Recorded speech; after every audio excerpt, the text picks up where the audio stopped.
face to a raging fire that roars through a 12-story office building in New Delhi, India. Hundreds of panicked workers are trapped inside. In desperation, one man tries to save himself, but plunges to his death.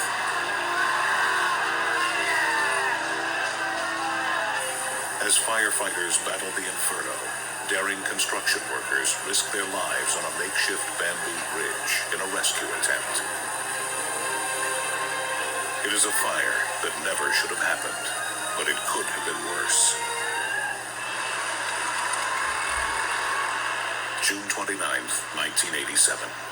In the bustling capital of India, Motri Sen, an office worker, prepares to leave for her job in one of the city's modern new high-rises. She is one of the 2,000 people who work here, as does R.K. Takar, the owner of a food corporation. At 10 a.m., Takar is at his desk on the 5th floor when the fire breaks out. I didn't waste a single moment. I didn't even pick up my personal belongings. As fire engines respond, Takar and his co-workers race down the 5 flights of stairs. Once outside, they are shocked by what they see. We could see the fire leaping up from one floor to another. People crying for help. Some were trapped. Some were inside the room. Some were trying to jump. It was a heart-rending scene. The fire has started on the 5th floor in the office complex where Motri Sen and her colleagues are working. There was heavy smoke coming from the corridor.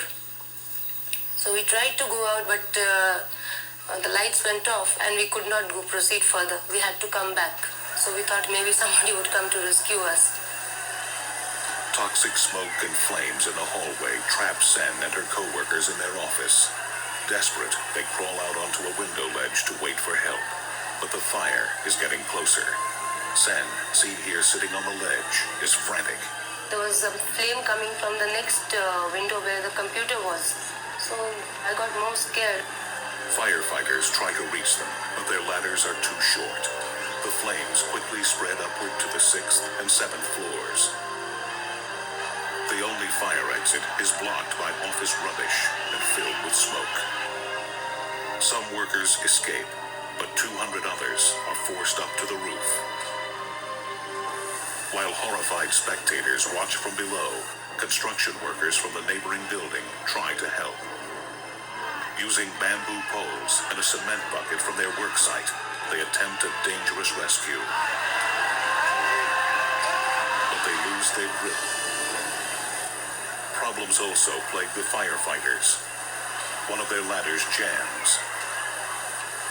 There is no pressurized water in the building and no emergency lights to guide them through the thick smoke.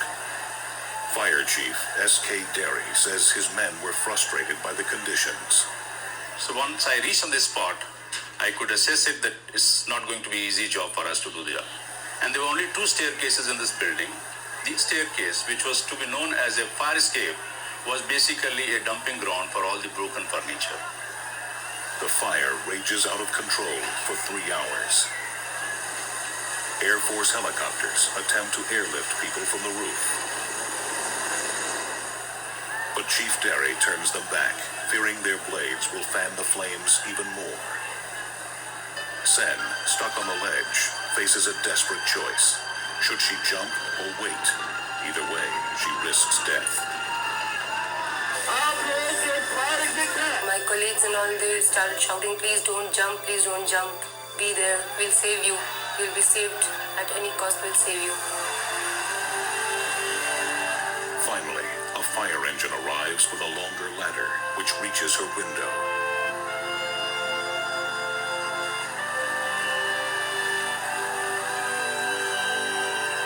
And she is saved. On the 12th floor, construction workers make a bridge between buildings using scaffolding, rope, and a ladder. They risk their lives by crawling across the makeshift bridge to help 24 trapped workers make the perilous walk to safety. It was a very brave effort, this rescue operation, immediately improvised on the spot.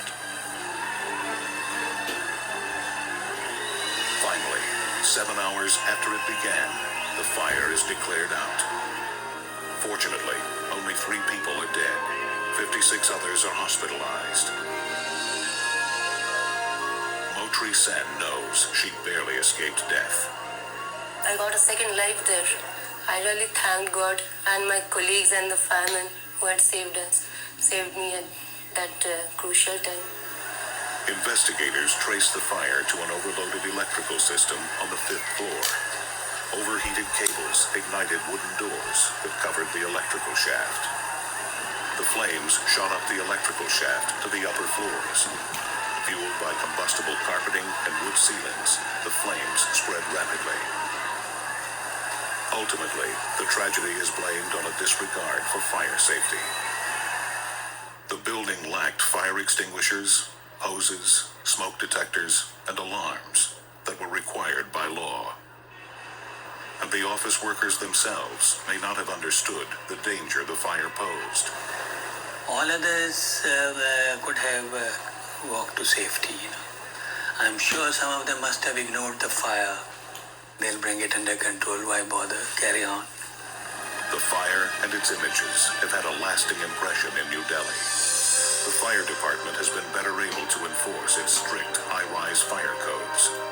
Office buildings all over the city have been inspected and violations corrected. The fire is now just a memory, but those who survived will never forget the incredible bravery of ordinary citizens who refused to stand by while others were in peril.